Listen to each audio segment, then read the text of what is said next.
हर हर महादेव श्रद्धालुओं। कलयुग में अगर कोई सबसे बड़ा पापी भी उद्धार पा सकता है तो उसका एक ही मार्ग है, कथा, भक्ति और भगवान का नाम। आज मैं आपको सुनाने जा रही हूँ एक ऐसी कथा जिसमें एक भाई ने अपने ही भाई को नरक की पीड़ा से निकालकर मोक्ष दिला दिया। यह कथा है गौकर्ण की और उनके भाई धुंधकारी की।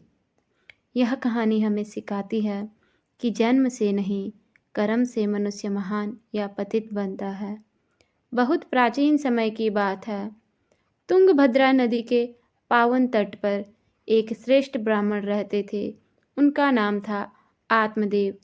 आत्मदेव वेदों के ज्ञाता थे और भगवान भोलेनाथ के परम भक्त थे। दयालु और सत्यवादी थे, परंतु उनका जीवन एक बड़े दुख से भरा था। संतान का अभाव। उनकी पत्नी का नाम धुंधली था। धुंधली का स्वभाव आत्मदेव से बिल्कुल विपरीत था। क्रोधी, लोभी, धर्म से दूर। वह अक्सर आत्मदेव को ताने देती, आपके पूजा पाठ से क्या हुआ, घर तो सूना ही है। आत्मदेव हर ताना मौन होकर सह लेता, लेकिन भीतर से टूट जाते।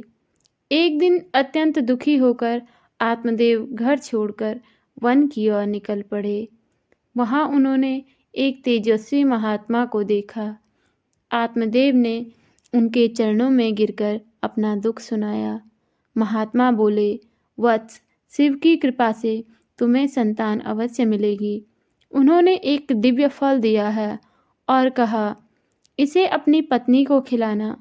आत्मदेव ने श्रद्धा से फल लिया और घर लौट आए। धुंधली ने फल को देखकर सोचा कि यह कोई साधारण फल होगा। उसने फल खाने के बजाय गाय को खिला दिया, लेकिन विधि का विधान, गाय के प्रभाव से गौकर्ण का जन्म हुआ। धुंधली से धुंधकारी का जन्म हुआ। दोनों जुड़वा नहीं थे, पर एक ही समय था।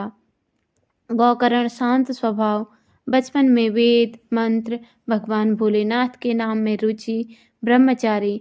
और धुंधकारी बचपन से ही क्रोधी, झूठ, चोरी, गलत संगत। आत्मदेव का मन गौकर्ण को देखकर शांत होता और धुंधकारी को देखकर कांप उठता। युवा अवस्था में धुंधकारी पूरी तरह से पाप के मार्ग पर चल पड़ा। उसने मदिरा पी, जुआ खेला, वेश्यागमन किया। अंत में 7 दुष्ट स्त्रियों से विवाह कर लिया। वे स्त्रियां उसका धन लूटती, उसे नशे में डुबोती, पाप करवाती। एक दिन धन के लोभ में उन्हीं स्त्रियों ने धुंधकारी की हत्या कर दी। मृत्यु के बाद धुंधकारी को न स्वर्ग मिला न नरक मिला। वह बन गया भयानक प्रेत। भूख, प्यास, जलन, असहनीय पीड़ा। वह अपने भाई गौकर्ण के पास पहुंचा। कांपती आवाज में बोला, भाई मुझे बचा लो। गौकर्ण ने भाई की दशा देखी। उन्होंने कहा, भाई तेरा उद्धार केवल भागवत कथा से हो सकता है। गौकर्ण ने संकल्प लिया। 7 दिन का श्रीमद् भागवत कथा करवाया। गौकर्ण ने कथा प्रारंभ करी। धुंधकारी एक बांस के भीतर बैठकर श्रद्धा से सुनता रहा। हर दिन एक नई गांठ खुलती गई, पाप नष्ट होते गए।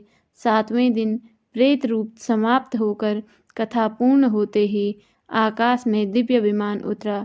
धुंधकारी देव रूप में प्रकट हुआ। उसने कहा, भैया तुमने मेरा जीवन बचा लिया है। वह बैकुंठ चला गया। यह स्थान कहलाया गौकर्ण क्षेत्र। आज भी माना जाता है कि यहाँ कथा करने से पाप नष्ट होते हैं। अगर धुंधकारी जैसा पापी मोक्ष पा सकता है तो हम क्यों नहीं। बस चाहिए श्रद्धा और कथा। अगर आपको यह वीडियो पसंद आई है तो वीडियो को लाइक करें, चैनल को सब्सक्राइब करें और कमेंट में हर हर महादेव अवश्य लिखें।